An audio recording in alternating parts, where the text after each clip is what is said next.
How do these mantra shloks work when they are in languages like Sanskrit, or let's say in some other language which we don't communicate or we don't use on a day-to-day basis?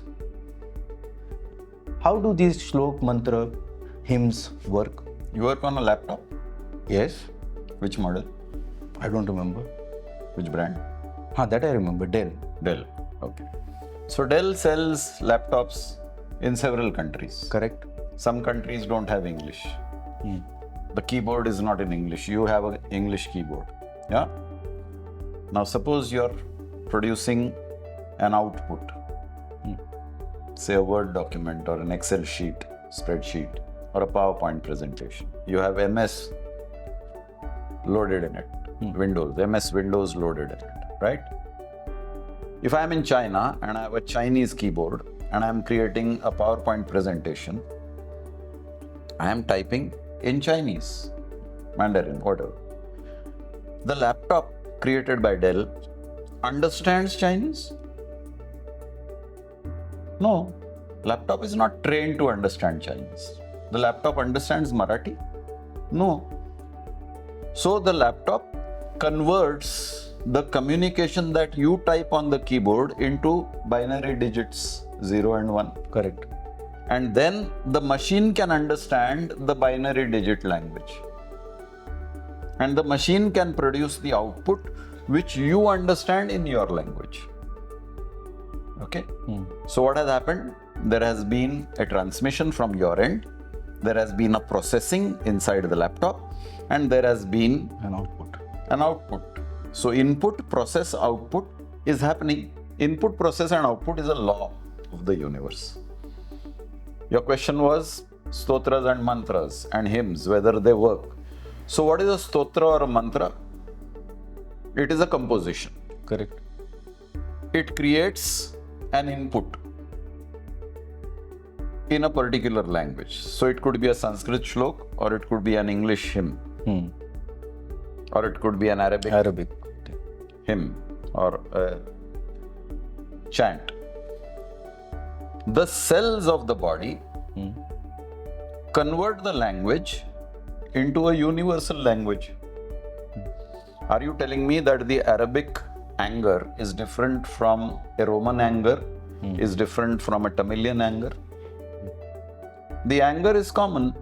When you chant a stotra or a hymn, it is in a language which the cellular structure of your body converts into its binary digit, for example. Okay. Whatever is the process inside the body is best known to the processor of the body. It converts into the processor's language, and your language is understood by the body in its basic form. Now, some people call it quantum physics, some people call it vibrations. So there are certain vibrations created because every language has a vibration. Sound energy. Especially phonetics. When you are chanting, there is phonetics involved. The chant has the weightage of the word, the chant has the weightage of the tonality, the chant has the weightage of the amplitude and frequency, and that is a composite effect on the cellular structure of the body, which produces an effect. If the effect is pleasant, it is a desirable effect. If the effect is unpleasant, it is an undesirable effect. Your cells are processors. They process the communication and produce the result accordingly. Now, suppose I talk to you in Arabic, example. You don't understand Arabic. Correct. You're listening to an Arabic chant going on for the next 20 minutes. What effect will it produce on your body? Minimal. Now the next question is why? Because your cells are not trained to Arabic. Now let me give a very stark example. You are a Tamilian and you buy a dog. I am a Punjabi and I buy a dog. Same date, same time, we both bought puppies. Now you talk to the dog, Puppy. Ingewa, and the puppy comes to you. And this fellow's, the Punjabi guy says, Oye, itthe aa. And the puppy comes. That Punjabi now talks to your dog and says Ithya. You will not He understand. will not understand. So what happened? Did the dog learn Tamilian? No, he understood the tonality of the word that you used, and by repeatedly saying Ingeva, he understood that it has to. So your cells got trained as you grew up in a particular language structure, Okay.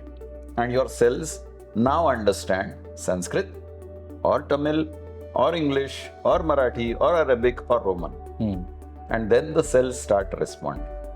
You didn't start saying shloks from the first day you were born. You heard somebody say shloks. Your cells got tuned to listening sensory organ to the shloks that were chanted in your house. Your cells became accustomed to it, So you learned it. and therefore you understand. Now many adults chant shloks without knowing the meaning, Yeah, we don't understand only. meaning of the shlok. Correct. And yet the cellular structure picks up the vibration of the shlok. You may not get the full benefit because there is no understanding. If you understood the shlok and transferred the message to your cellular structure, the results would be better. Like the soldier. So let's say General said attack. Many soldiers don't know English, but they know attack. Attack means bhago aage, or maro. charge karo. So they have not understood the English. But if they understood the English, they wouldn't have to look at the partner. अरे general attack बोला, ये मेरा colleague है, वो आगे भाग रहा है, मेरे को भी आगे भाग. So he's not looking for cues. He understood the instruction. When you're chanting stotras and mantras without understanding, you're looking for cues. Okay. And therefore the effect is not as powerful as it would have been had you understood the mantra. So first thing is you did not answer my query that do they work? One. Second, now since you said if we have right understanding of the language, say Sanskrit or whatever the stotra or mantra is made of, or the chant is in whatever language, if we understood and said them, the effect will be more profound. Correction. I answered your question that if you don't understand the language, they work less. Okay. And if you understand the language, they work more. So I did answer whether they work or not. Acha. So how do they work? Now the question is, how do they work? How does the laptop work? You're typing A, B, C, D, E, F, G, H. The laptop has arrangements, permutations, combinations of 0 and 1. How does that 0 and 1 happen? I don't know. I'm not a computer programmer. I don't know whether programmers understand the binary language. Okay. I only know that the hardware has been composed in such a way that it understands certain communications. This hardware of the human body is composed in such a way that it understands certain communication. The communication comes in the form of vibrations.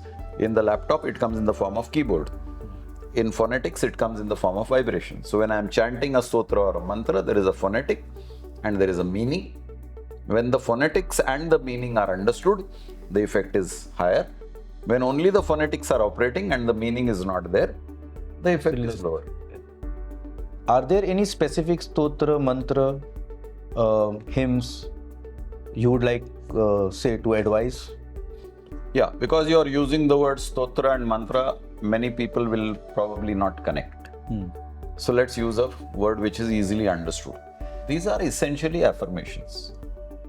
So whenever you are saying an affirmation, you are instructing first your inner structure. And when you are saying affirmations in public, you are not only telling yourself, but you are also telling the people who are listening to you. So let's say I am chanting the Gayatri mantra. Then I am not only energizing the cells of my body, I am also energizing the molecules around my body, and I am also energizing the people who are getting affected by the sound waves that enter their ears with or without understanding. Some people understand the Gayatri mantra, some people don't understand the Gayatri mantra, but they are hearing the chant of the Gayatri mantra. It works on their body. So yes, there will be affirmations which can be tailor-made for purposes. So you are not successful in life and you want to be successful in life. So you can create an affirmation which seeks success. So what is that? You can say, I am powerful. Or you can say, I am strong. Or you can say, I am capable. Or you can say, I can do it. Or you can say, I can and I will, which is what we learnt in school. And then I landed up in a college which had a slogan, I will and I can. And I always used to wonder which is the right one, I can and I will, or I will and I can. And the first session conducted by the principal of the college, he specifically emphasized the slogan. He says, I can and I will is a very weak statement because you already know you can do it and you are doing it. No great deal be in that. So first you have to will it. But I will and then I can. So I am first creating my willpower and then I am achieving whatever I have willed. So I will and I can is more powerful than I can and I will. The point I'm making is that you can tell your body, your personality, your organism to go in a particular direction in whatever language you are comfortable with, because that is the language your whole organism has been cultivated in. So if from childhood you have been in Sanskrit environment, talk to yourself in Sanskrit. If you have been cultivated in a Tamilian environment, talk to yourself in Tamil, or Marathi, or Gujarati, or Punjabi, or Bengali, or English, or French, or Arabic. Wherever you are, whichever part of the world you are, tell the things to your body or your organism, whichever things you wish to achieve. So people have a misconception that stotras and mantras are connected to religion. Stotras and mantras can be independent of religion. It is simply a programming of your life. You program your life and take it in the direction you have defined for yourself. Choice is yours.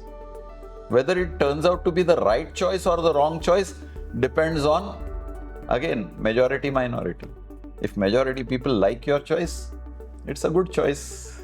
If they don't like your choice, it's not a good choice.